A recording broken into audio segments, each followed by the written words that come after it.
미래에 대한 그 성경의 가르침은 아주 분명합니다. 미래는 인간에게 닫혀진 시간이라는 것이죠. 인간이 아무리 애를 써도 미래에 어떤 일이 일어나고 또 어떤 상황이 펼쳐질 것에 대한 것을 다 알 수 없다는 것입니다. 그래서 전도서나 야고보서에 보면 그런 내용들이 기록이 되어 있습니다. 아무리 애써봐라. 미래는 알 수 없다. 장담하지 마라. 미래에 무슨 일이 일어날는지 알 수 없다. 형통한 날에는 기뻐하고 공고한 날에는 되돌아봐라. 하나님께서 이 두 가지 일이 막 섞여 일어나게 하심으로 미래를 알 수 없게 하셨다.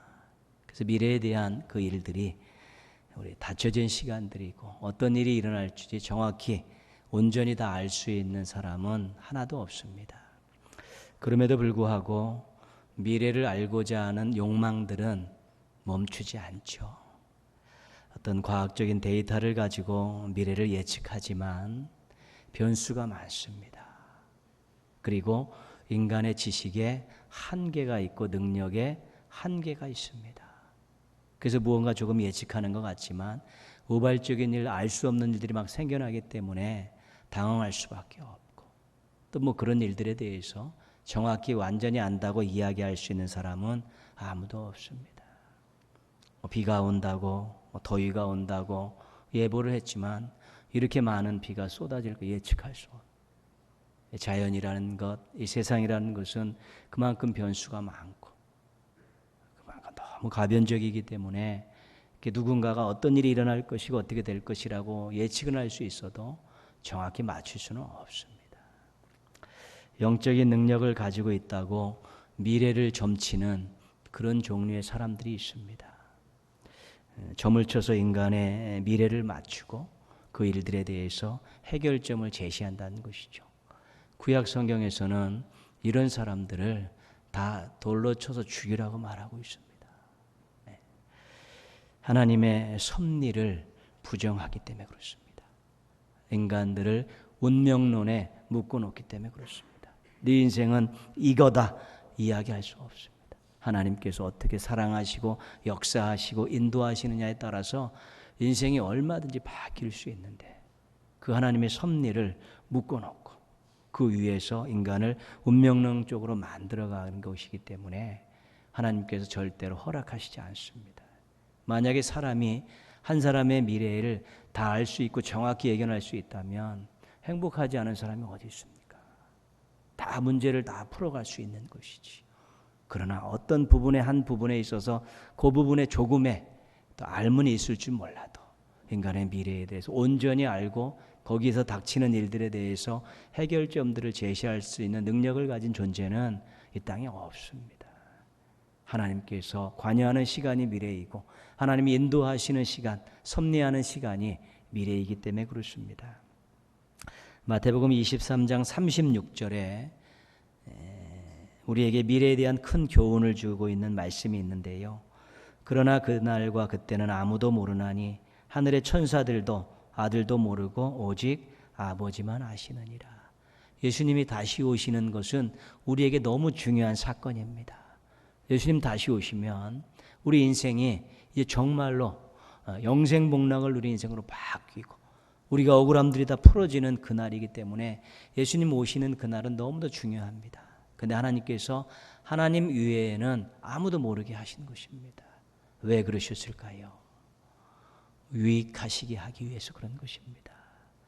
여러분 성경을 읽다가 또 어떤 이해하기 힘든 일을 만났을 때 우리 신앙인들이 가져야 될 중요한 생각은 뭐냐면 이것은 하나님이 우리를 유익하게 하시기 위함이다.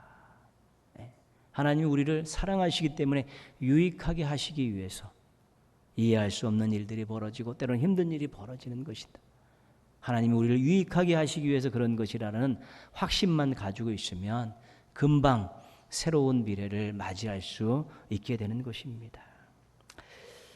예수님을 기다리는 종말 신앙이 우리의 인생을 얼마나 아름답게 하는지 모릅니다. 예수님 언제 오신다 만약에 결정이 되어 있으면 엄청나게 막 놀다가 그날에만 무언가 해보겠다는 사람들 굉장히 많을 수도 있습니다. 그러나 예수님 언제 오실지 모르기 때문에 예수님 다시 오실 때 부끄럽지 않게 살기 위해서 자신의 신앙과 삶을 늘 점검하고 주님 내일 오시더라도 내가 부끄럽지 않게 주님 만나겠습니다라는 마음을 갖고 사는 것이 인생을 얼마나 아름답고 행복하게 하는지 모릅니다. 그래서 미래를 닫아놓은 것이, 그때를 알지 못하게 하신 것이 우리들의 인생에 유익을 주기 위해 복을 주시기 위한 하나님의 배려라는 것을 분명히 할 수 있어야 되는 것입니다. 미래가 하나님의 시간이라는 것을 인정하십시오. 그리고 인위적으로 미래를 알려고 하지 마십시오. 미래에 대한 건강한 생각을 가지고 오늘의 삶에 최선을 다하는 것, 그것이 신앙인의 삶의 올바른 태도입니다. 하나님은 어떤 미래가 올지 모르지만 오늘 제가 최선을 다해 살겠습니다. 주님 앞에 부끄럽지 않게 살겠습니다라는 그 모습을 가지고 하루하루에 최선을 다하면 하나님께서 그런 날들을 엮으셔서 아름다운 인생을 만드시기 때문에 그렇습니다. 미래에 대해서는 건강하고 건전한 생각들 가지고 사시기를 바랍니다. 미래에 어떤 일이 일어날지 모르는데 그 일을 만나게 되는 때가 있습니다. 미래가 현재가 되는 때입니다. 어떤 일이 일어날지 모르는데 그 일이 눈앞에 코앞에 벌어지면서 우리가 만나게 되는 것입니다.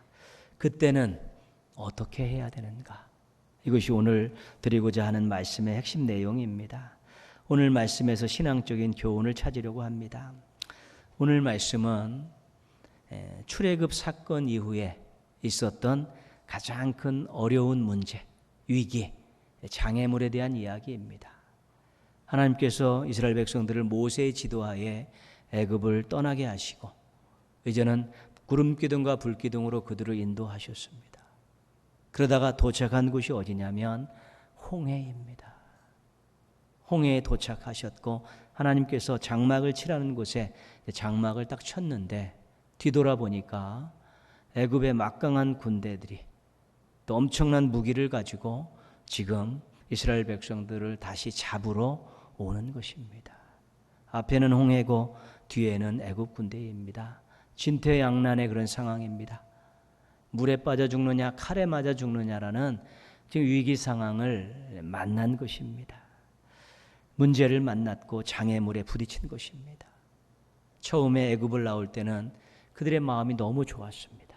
미래가 아주 핑크빛 같은 장밋빛 같은 그런 미래였습니다. 왜냐하면 종살이를 걷어치우고 이제 축복의 땅, 약속의 땅인 가나안 땅으로 가기 때문에 정말 마음이 너무 좋았고 우리의 미래는 이제 아름답게 펼쳐질 거라는 그런 기대감을 가지고 갔는데 홍해를 만났고 쫓아오는 애굽 군대를 만난 것입니다. 그런데 이 엄청난 일을 하나님께서는 이미 예견하고 계셨습니다. 오늘 4절 말씀 한번 보시면요.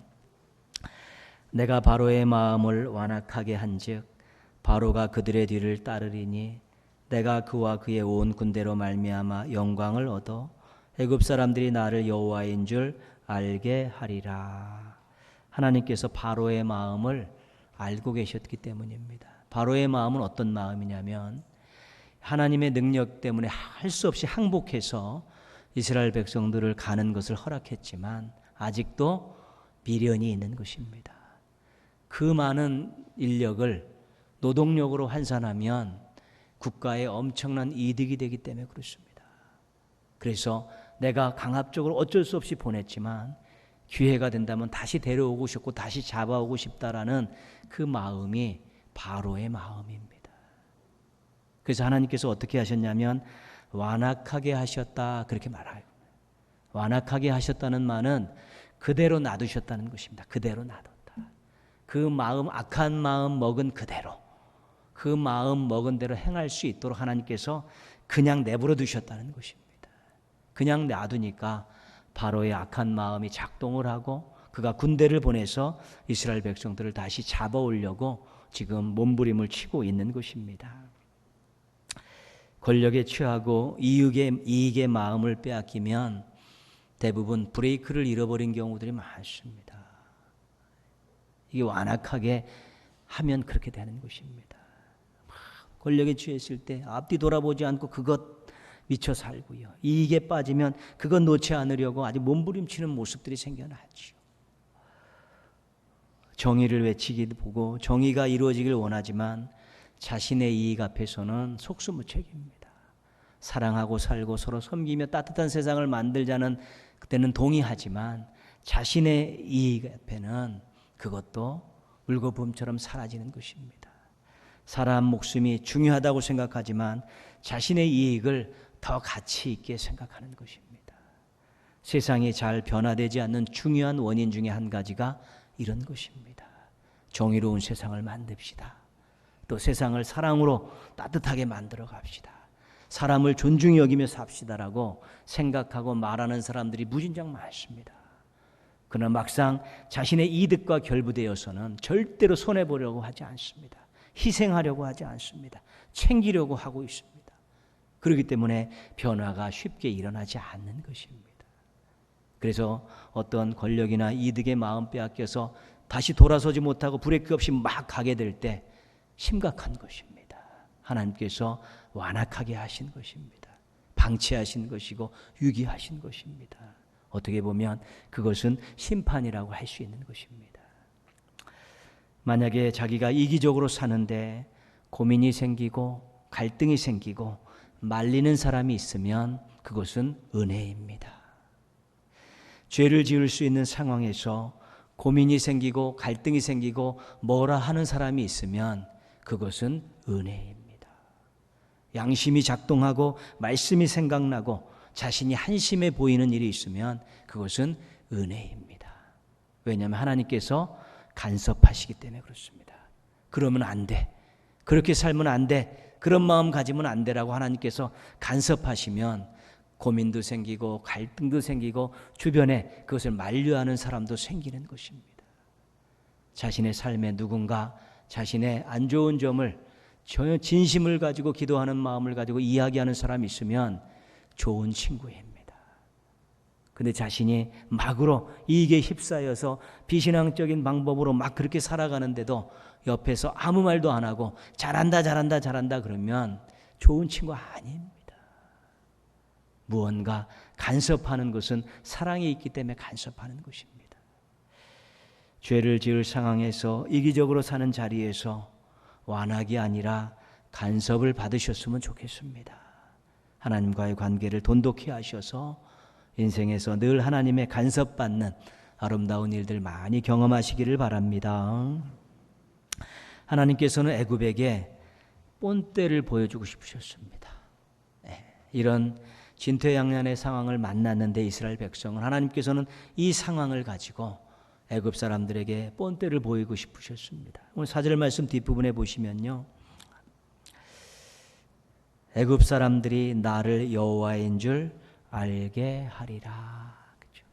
하나님이 어떤 분인가를 한번 알려주고 싶다는 것입니다.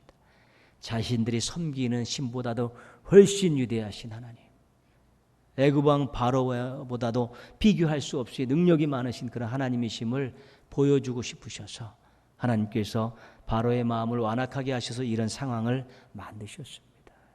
하나님께서 애굽 군대를 그 무기를 물속에 다 가두셨습니다. 꼼짝 못하도록 완전하게 섬멸하셨습니다. 하나님 함부로 하실 분이 아니구나. 하나님의 백성들을 함부로 건드리면 되지 않는구나라는 것을 애굽 사람들에게 각인을 시켜준 것입니다. 하나님께서 애굽 사람들에게 위대하심을 보여줄 수 있는 기회를 삼으시면서 이스라엘 백성들에게는 어떤 마음을 가지셨을까요? 하나님께서 이스라엘 백성들의 마음을 완악하게 하셨다는 말씀은 없습니다. 아마 하나님께서는 구원해 주셨기 때문에 감사하는 마음이 있었을 것이라고 생각하셨을 것입니다. 하나님을 잘 섬기겠다는 마음들을 가졌을 것이라고 생각하셨을 것입니다. 어떤 어려움과 문제가 와도 이제는 능력의 하나님을 믿고 의지하면서 제대로 반응할 것이라고 생각하셨을 것입니다. 이런 것들을 우리가 기대라고 말합니다. 기대죠. 믿지 않는 사악한 사람들에 대해서는 하나님께서는 완하기로 아는 것으로 그렇게 반응하시지만 우리 하나님을 사랑하는 하나님의 백성들과 하나님의 자녀들에게는 기대라는 것으로 반응하십니다. 부족합니다. 연약합니다. 그래도 기대하시는 것이지요. 위기가 오고 문제가 생기고 장애물을 만난 이스라엘 백성들의 반응은 아주 단순했습니다. 10절 말씀 보시면요, 뒷부분에요, 이스라엘 자손이 심히 두려워하여 여호와께 부르짖고, 두려움에 휩싸여서 하나님께 부르짖었습니다. 무엇을 부르짖었는지는 나와 있지 않습니다. 믿음으로 구한 것인지 불평과 원망을 한 것인지 하소연을 한 것인지 알 수 없지만 뒤에 나오는 내용을 통해 볼 때 좋은 감정은 아니었습니다. 11절 12절 말씀이 이 위기와 문제와 장애물 앞에 서 있는 이스라엘 백성들의 반응을 소개하고 있습니다. 11절 12절 묶어서 읽겠습니다. 또 그들이 또 모세에게 이르되 애굽에 매장지가 없어서 당신이 우리를 이끌어내어 이 광야에서 죽게 하느냐? 어찌하여 당신이 우리를 애굽에서 이끌어내어 우리에게 이같이 하느냐? 우리가 애굽에서 당신에게 이른 말이 이것이 아니냐? 이르기를 우리를 내버려 두라. 우리가 애굽 사람을 섬길 것이라 하지 아니하더냐? 애굽 사람을 섬기는 것이 광야에서 죽는 것보다 낫겠노라. 이스라엘 백성들은 이 위기와 문제와 장애물 앞에서 원망했습니다. 지도자를. 그리고 탓을 했습니다. 네 탓이다. 그리고 거짓말도 합니다. 우리가 여기 살다고 했는데 너 왜 우리를 데리고 나왔느냐? 그들이 노예 생활이 고달퍼서 하나님께 부르짖었기 때문에 하나님이 모세를 통해 구원해 주셨는데 자기들은 거기서 살고 싶었는데 모세가 자기들을 이끌었다고 거짓말도 합니다. 원망하고 탓하고 거짓말하면서 그렇게 반응을 보인 것입니다. 근데 더 심각한 것은 뭐냐면 하나님의 구원 사역인 출애굽을 부정하고 있는 것입니다. 애굽에서 종살이하는 것이 여기서 죽는 것보다 훨씬 낫다는 것입니다. 하나님께서 능력의 역사를 통해서 그 400년간의 그 노예 생활에서 건져주셨는데 다시 그곳에 있는 것이 좋다는 것입니다. 다시 그곳에 돌아가는 것을 원한다는 것입니다. 이 광야에서 이 죽는 것보다 거기서 사는 것이 훨씬 낫다고 하나님께서 하신 이 구원의 출애굽의 역사를 부정하는 불신앙적인 모습들을 보이고 있는 것입니다. 신앙인들이요, 신앙생활하고 인생 살다가 어려움이 있을 때, 고난이 있을 때 절대 하지 말아야 될 말은 뭐냐면 내가 괜히 예수를 믿어가지고 이 소리는 정말 하지 말아야 될 소리. 이건 하나님의 구원 역사를 부정하는 것입니다. 예수님께서 십자가에 달려 돌아가서 구원해 놓으셨더니 내가 괜히 예수를 믿게 돼서 이런 어려움을 당한다고.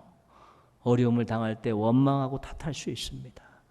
그러나 괜히 예수를 믿어가지고 내가 이 모양을 당한다는 그런 구원의 역사를 부정하는 그런 말은 절대로 하지 말아야 되는 것입니다. 그거는 정말 소망이 없는 것이고 절망입니다. 하나님께서 구원하신 우리들에게 기대를 가지고 계시다는 것 잊지 말아야 합니다. 우리가 부족한 거 다 알고 있습니다. 우리가 연약한 거 다 알고 있습니다. 그럼에도 불구하고 사랑해 주시고 은혜를 주시고 기도 응답해 주시고 말씀으로 권면하시고 그러시면서 우리에게 끊임없이 무한 공급해 주시는 것이지요. 그 공급해 주시는 것을 통해서 하나님께서 어떤 마음을 가지시냐면 자녀답게 생각하고 행동하겠지. 하나님의 백성답게 그렇게 살겠지라는 기대감을 가지시는 것입니다. 물론 하나님께서 많이 실망도 하십니다. 그러나 그럼에도 불구하고 끊임없이 계속해서 우리들에게 은혜와 사랑을 베푸시는 것은 우리에게 기대를 갖고 계시기 때문에 그렇습니다. 지금은 어린아이와 같은 신앙이지만 성숙한 신앙을 갖겠지. 지금은 섬김을 받으려 하지만 앞으로는 섬기며 살겠지. 앞으로는 주님을 위해서 조금 희생하고 수고하는 그런 모습으로 살겠지. 그 기대하시면서 끊임없이 사랑과 은혜를 베풀고 계신 것입니다. 하나님께서 여러분에게 기대하고 계십니다. 내가 하나님의 기대에 어떻게 부응하며 살까 고민하고 노력하고 기도하시면 훨씬 더 성숙한 미래를, 아름다운 신앙을 만들어갈 수 있게 될 것입니다. 모세가 원망하고 책망하고 거짓말하고 탓하고 불신앙하는 그런 백성들에게 아주 일침을 가합니다. 너희들 하나님 어떤 분인지 아느냐?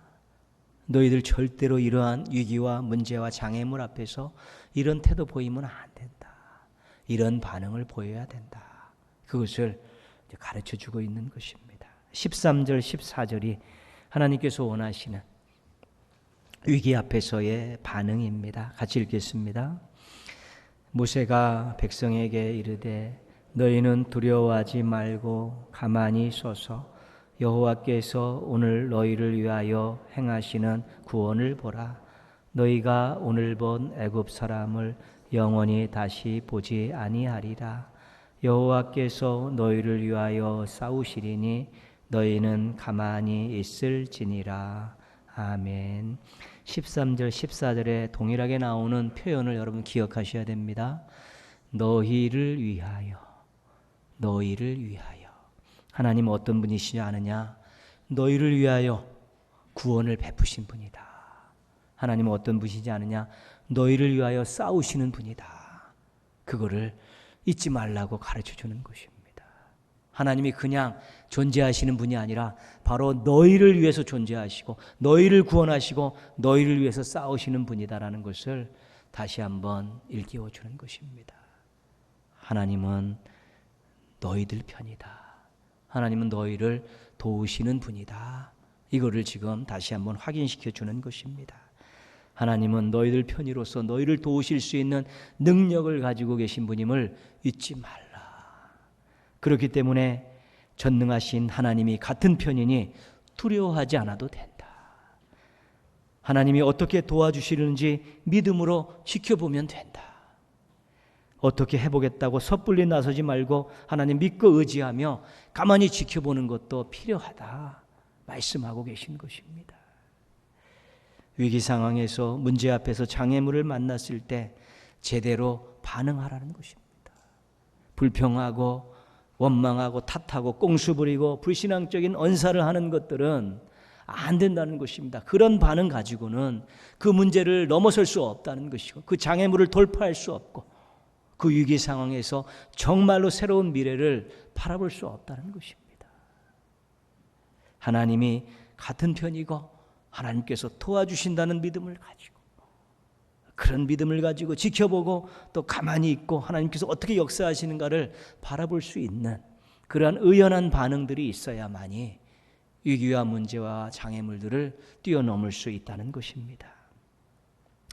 여러분도 인생 살면서 어려움 당했을 때, 문제를 만났을 때, 또 장애물 앞에 섰을 때 어떻게 반응하셨습니까? 그때 하나님을 어떤 분으로 생각하고 어떤 분으로 고백하셨습니까? 그때 하나님에 대한 분명한 고백이 없으면 불평하고 탓하고 거짓말하고 응석 부리고 또한 꽁수 부리고 불신앙적인 행동을 할 수밖에 없습니다. 그러나 하나님이 내 편이시다.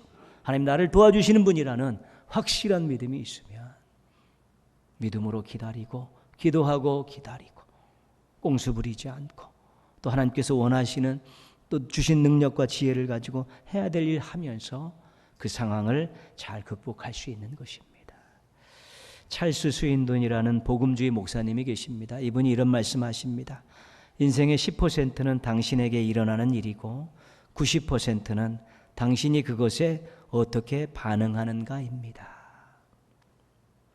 일어나는 일들은 우리 인생에 변화를 주는데 10% 정도의 영향밖에 없다는 것입니다.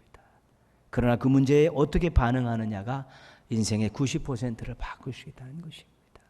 문제가 중요한 것이 아니라 반응이 중요하다는 것입니다. 우리 인생 살면 성공할 수도 있고 실패할 수도 있고 좋은 일 만날 때 있고 안 좋은 일 만날 때 있고 원치 않은 일 만날 때도 있는데 그런 것이 중요한 것이 아니라 거기에 대해서 어떻게 신앙적으로 반응하고 어떻게 건강하고 건전하게 반응하느냐에 따라서 인생이 새로워지고 아름다워질 수 있다는 것입니다. 고난 속에서 성실했던 요셉이 있습니다. 억울한 일 당하고 종살이 옥살이 하는데 성실한 모습으로 자신의 자리를 지킬 때 그의 미래가 아름다워졌습니다. 환난 가운데에서 굳건했던 다니엘이 있습니다. 얼마나 많은 유혹과 핍박이 있었는지 모릅니다.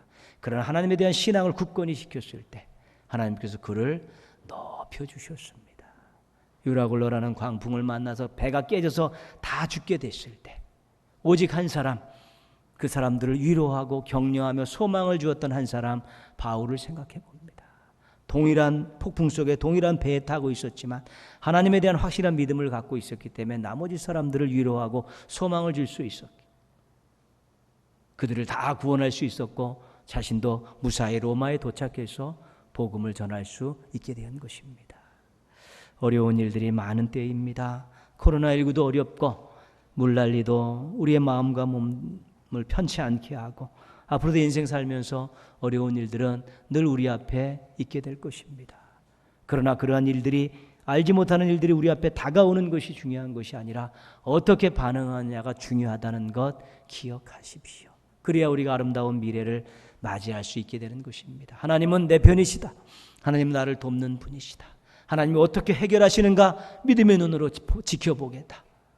또 우리 하나님께서 놀라운 역사를 이루실 때까지 움직이라고 말씀하시기 전까지 내가 가만히 서서 하나님의 역사를 지켜보겠다라는 의연하고 확신 있는 모습들로 우리가 문제 앞에 서 있고 그렇게 반응한다면 하나님께서 반드시 우리의 미래를 그 위기를 돌파하고 문제를 넘어서 장애물을 뛰어넘어서 아름다운 미래를 맞이할 수 있도록 선물하여 주실 것입니다. 하나님에 대해 어려운 상황에 대해 제대로 반응해서 새로운 미래를 선물 받는 행복한 성도들 되시기를 주님의 이름으로 축원합니다. 기도하겠습니다.